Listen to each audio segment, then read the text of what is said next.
welcome back to a brand new video, and in today's video, I'm going to be showing you guys, I'm going to be doing a scenario where, a civil war kind of thing happens in Europe during World War I times. Let's say World War I didn't happen, but a European war did, and which countries would choose which sides, and it's only going to be in, the European area.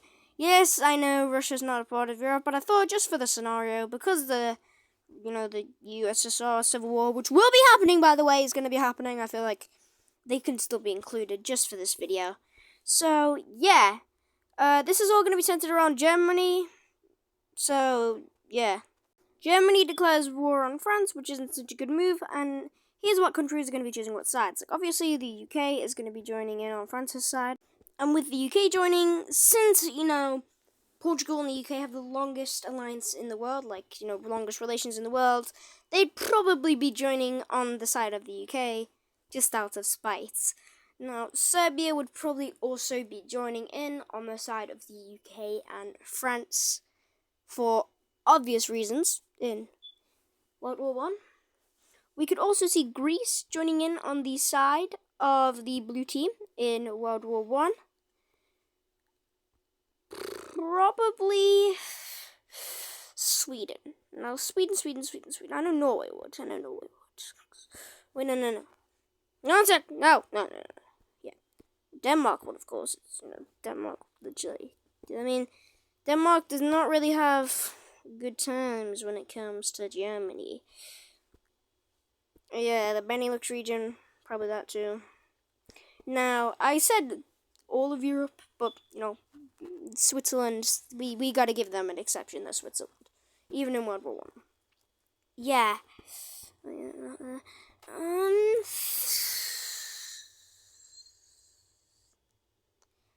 Now, I don't know too much about World War I. I know a lot about World War II, but World War I is one of my things that I will be learning when I go into high school in the UK, so...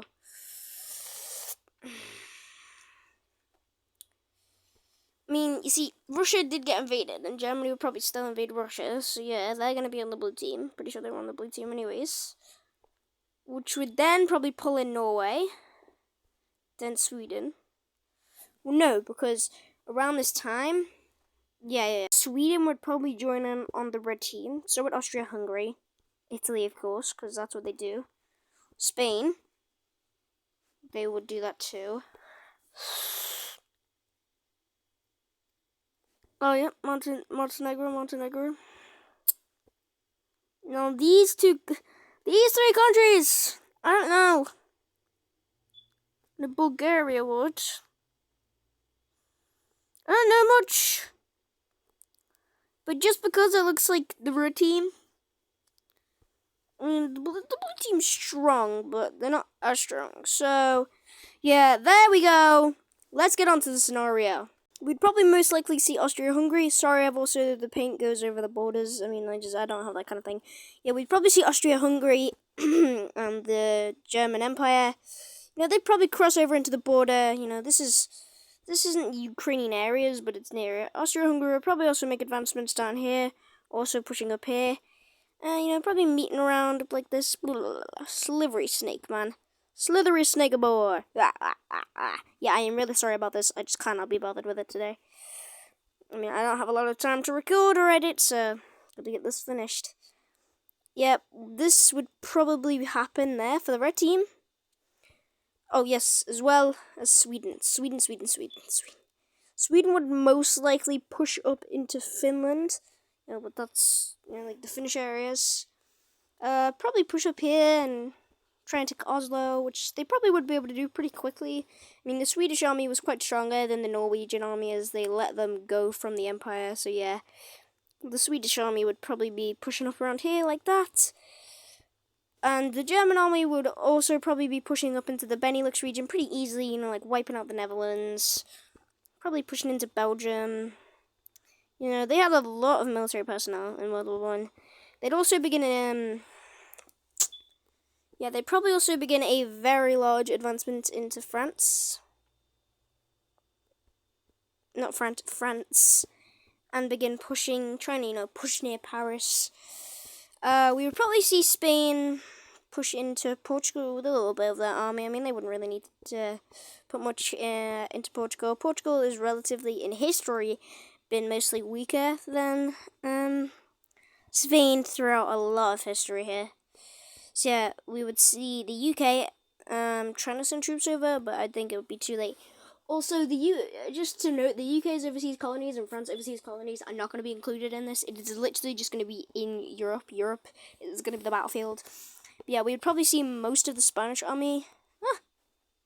Most of the Spanish army. I am sorry. Yeah, I am very sorry. We see probably a lot of the Spanish army crossing the border into France to try and wipe them out to help out the Germans.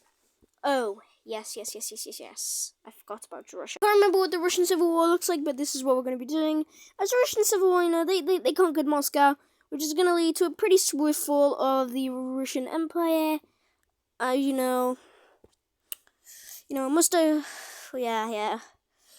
Stalin, as soon as Stalin gets in, I can't pronounce it, but yeah, the USSR starts to rebel, which goes pretty successful. As you know, Russia is gonna quite swiftly fall, as a lot of their lands have been taken. As you know, the USSR is gonna, they cut them off here. I mean, yes, the Russian Empire was strong. Sorry about Crimea, but let's just say let's just say unless, Crimea is taken. So yeah, the Russian Empire has been completely cut off over here, and advancements would probably begin to be started as Rostov-on-Don has been captured from the Russian Empire. This would also lead into a bigger push in from the Germans and the Austrian-Hungarians, who would most likely now be able to push into, I forgot the nation, no. Wasn't Prussia alive? No, Prussia was alive before, 1914 or something. Yeah, this isn't going well. Sweden will probably push into the Finnish portion, getting their claims on Finland. Did Finland rebel or something? Like the Finnish War? I can't remember.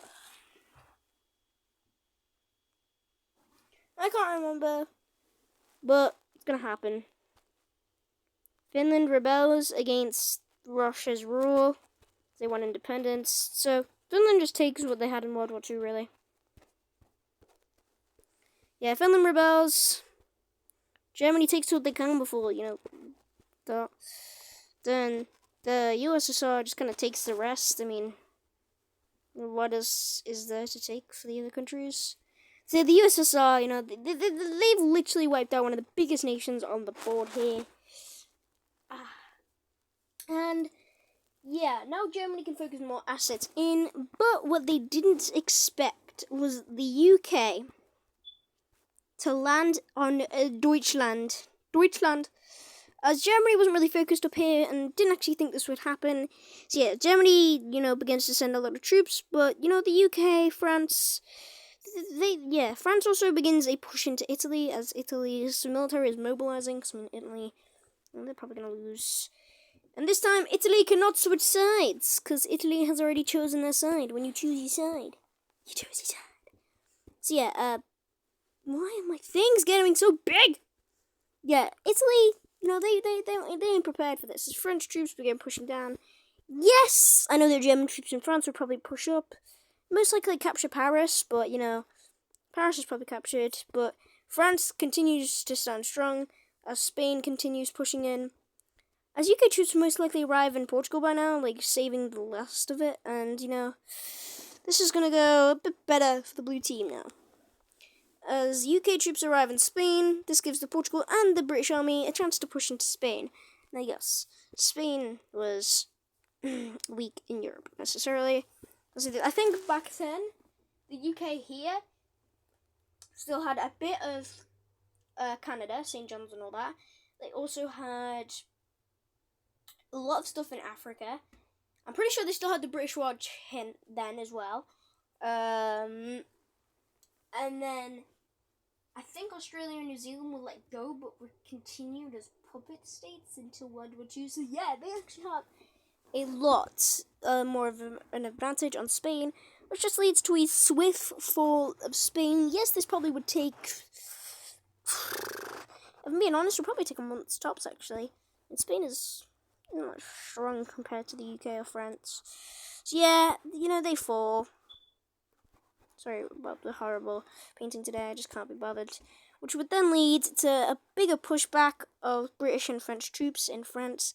And coming in here, Germany wasn't really properly prepared for these strategies and tactics that the blue team is using.